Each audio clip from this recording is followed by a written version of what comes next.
বিদেশিদের ক্ষেত্রে নতুন নিয়ম করেছে এনবিআর। আগে যেখানে বছরে ইচ্ছে মতো সোনা আনা যেত, এখন সেখানে বছরে একবার সোনা আনা যাবে। আগে 147 গ্রাম সোনা আনা যেত, কিন্তু বর্তমানে 100 গ্রাম সোনা আনা যাবে। এছাড়া মোবাইলের ক্ষেত্রেও বিভিন্ন বিধিনিষেধ প্রয়োগ করেছে এনবিআর। আগে যেখানে বছরে ইচ্ছে মতো মোবাইল আনা যেত, সেখানে এখন প্রতি বছর একজন যাত্রী দুইটার উপরে মোবাইল আনতে পারবেন না, এবং নিজের ব্যবহারের ক্ষেত্রে একটি মাত্র মোবাইল মৌকুফ করে আনতে পারবেন।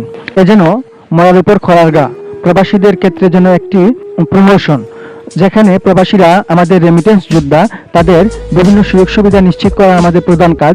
সেখানে অর্থ মন্ত্রণালয় এই মরার উপর খড়ার গা প্রদান করেছে।